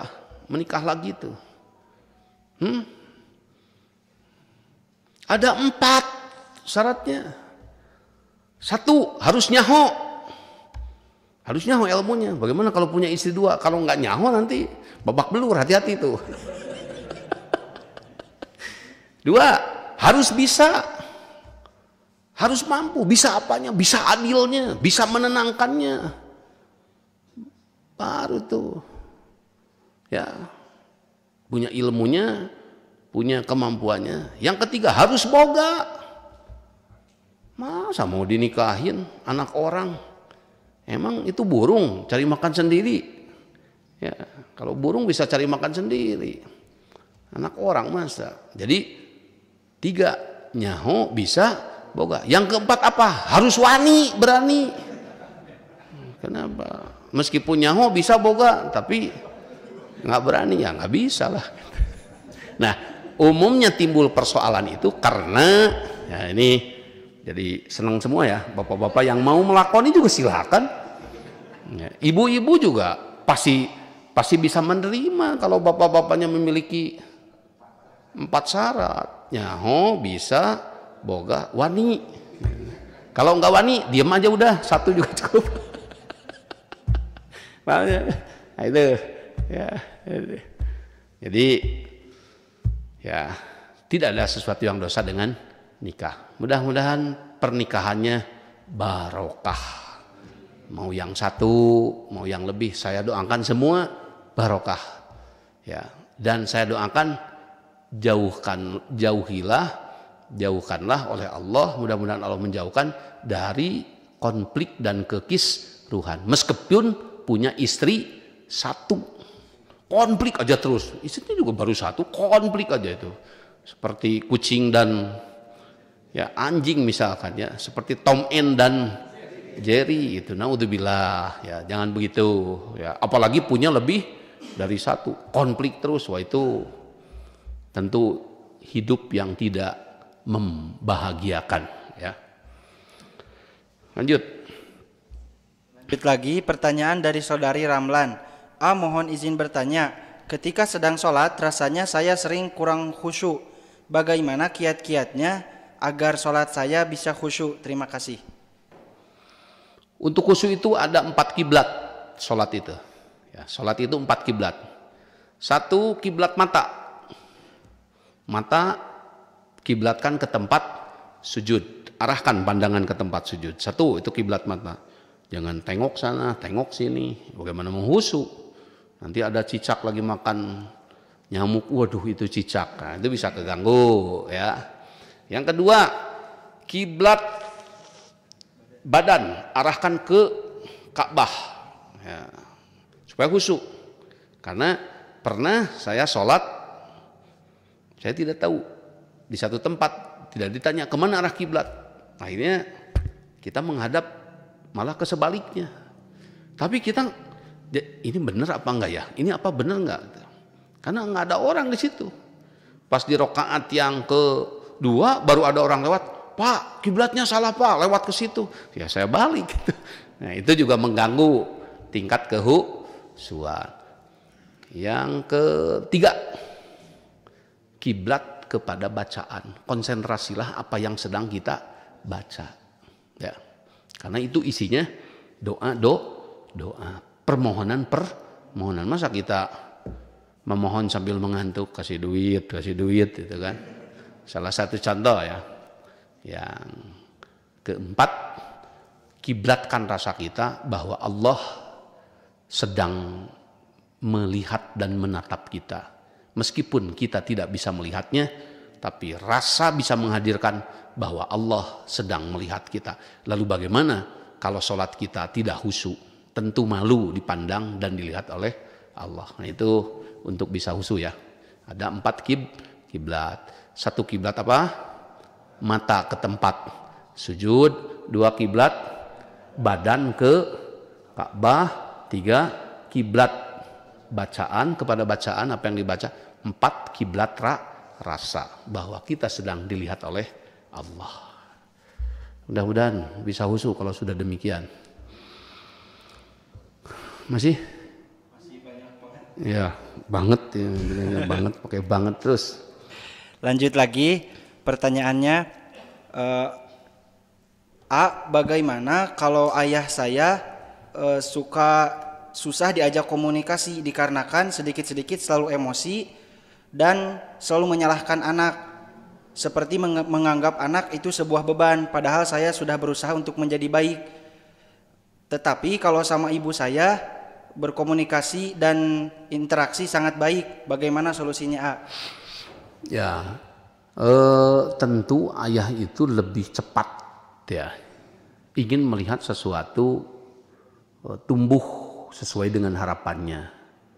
Ya, itu adalah lebih kepada kasih sayangnya yang terlalu besar. Ya. Sekali lagi, jadi keinginannya melebihi kemampuannya. Ya, catat.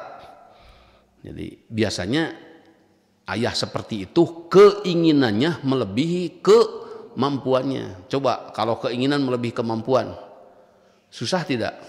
Susah pasti.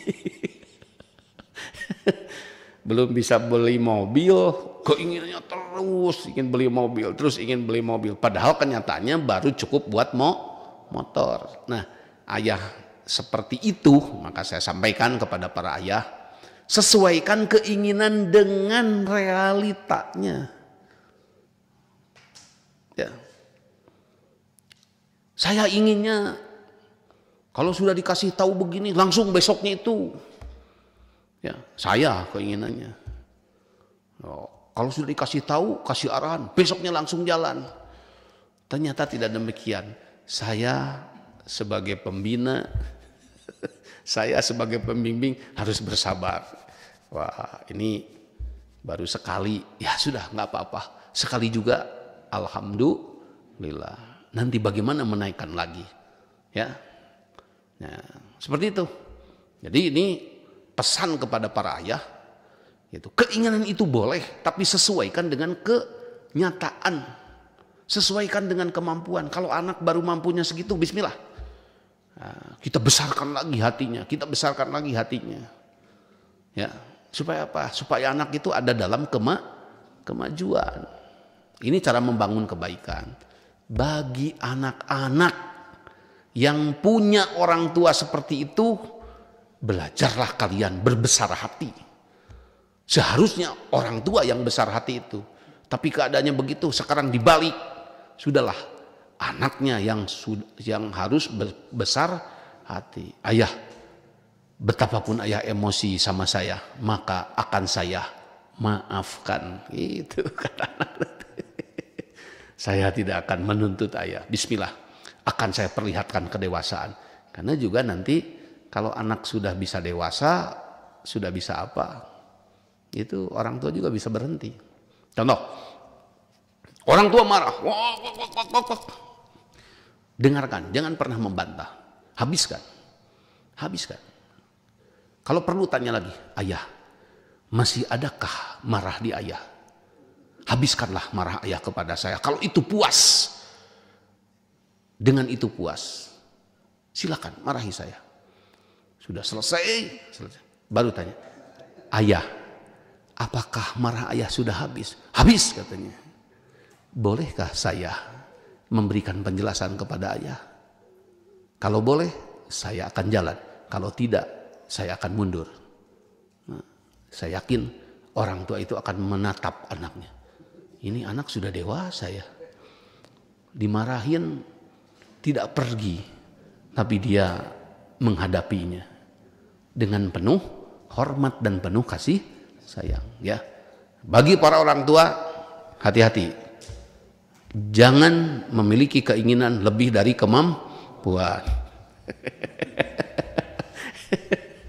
Bagi para anak muda, ya, hargailah selalu meskipun ayahmu itu memakimu, karena kamu yakin bahwa orang tua itu adalah sangat ingin cepat kamu dewasa.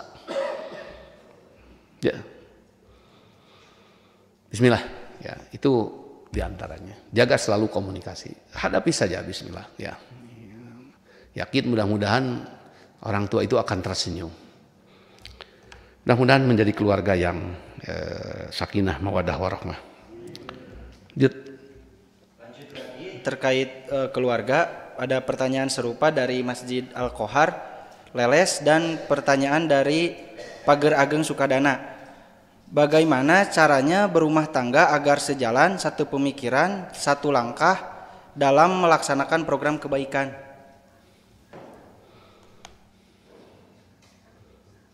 Ya, harus dilatih, harus disiapkan semuanya. Kalau mau ingin sejalan, harus diedukasi.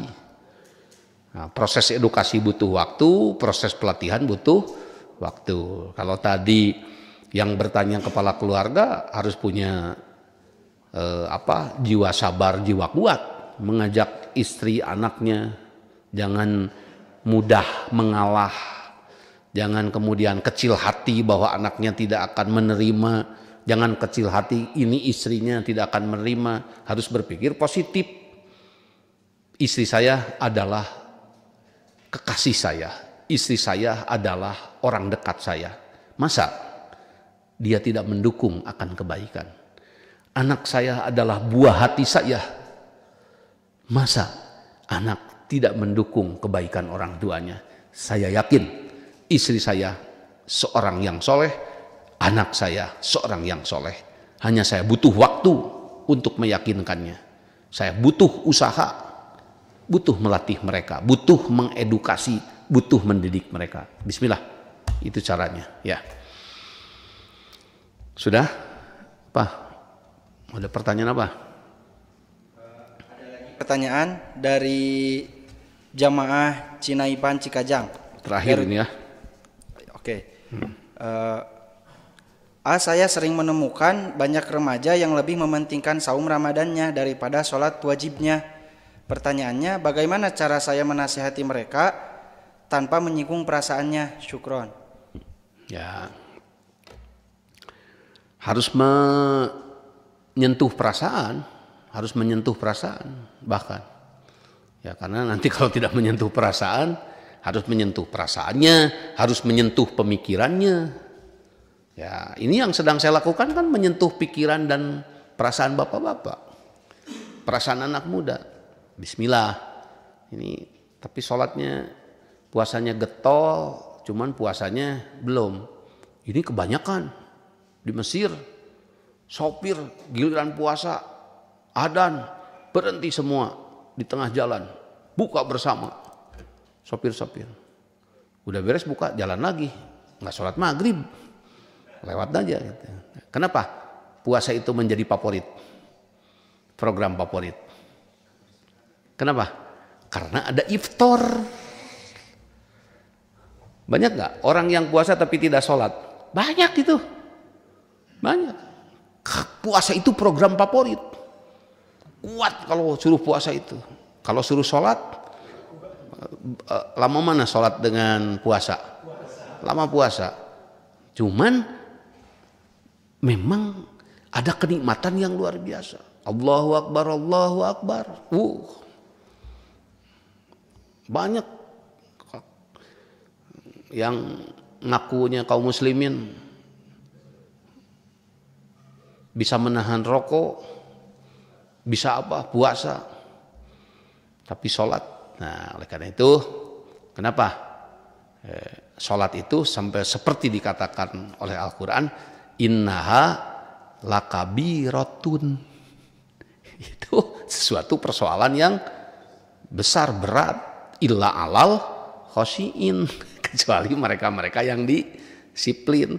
Nah, sholat dia akan mudah ketika kedisiplinannya sudah tercapai. Nah, tadi si penanya ini harus dipahamkan sholat, dilatih dulu, insya Allah. Ya, puasanya nanti nyambung dengan sholatnya ya. Puasanya baik, tambah sholatnya juga baik. Bismillah. Coba anak-anak di sini yang sudah disiplin setiap waktu berangkat ke masjid, bapak-bapak tiba-tiba harus berhenti 3 hari saja, sakit tidak, apa tidak di rumah, itu pasti tidak enak kalau yang sudah disiplin. Banget. Nah itu yakinin juga yang belum melakukan itu karena faktor kebiasaannya belum tertanam. Bisa itu karena apa? Biasa. Bisa itu karena apa? Biasa. Maka biasakanlah. Oke, mungkin cukup, sudah jam 12:05 ini semakin hangat ya, karena memang kita tinggal hari besok hari besok kita closing sekaligus pelepasan. Kenapa ini harus di closing? Karena juga ini acara besar. Kenapa harus dilepaskan? Ya bapak-bapak ini kan kita ini peserta yang ditempa, yang dilatih. Masa tidak dilepas? Bismillah, didoakan ya. Gitu. Oleh karena itu besok saya minta semua berpakaian rapih. Ya. Semua berpakaian rapih. Kedua, rambut, kumis dirapihkan. Yang senang berkumis dirapihkan. Jangan ada yang tadi jokrom sebelah ya. Kalau mau sisinya aja, kalau mau tengahnya aja gitu ya. Bisa. Tapi rapih kelihatannya. Kemudian tadi saya minta besok juga semarakan oleh semua pihak. Saya mohon kepada para kesepuhan, para tokoh, para guru, para asatid, para pengusahanya untuk bisa mendukung ya acara besok, karena besok merupakan penutupan dan sekaligus pelepasan untuk bisa membantu proses acara ini menjadi lancar ya. Siap, besok masih ada 1 malam lagi dan insya Allah di rata-rata masjid ini disediakan ditutup dengan sahur bersama ya. Besok di sini kita makan gulai bapak-bapak ya, nanti ditamah lagi supaya berkesan ya acara ini. Nanti bapak-bapak ingat, waduh saya ingin diberi umur tahun depan ikutan Ramadan lagi ya. Allahumma innaka afuwun tuhibbul afwa fa'fu anni. Allahumma innaka afuwun tuhibbul afwa fa'fu anni. Allahumma innaka afuwun tuhibbul afwa fa'fu anni. Assalamualaikum warahmatullahi wabarakatuh.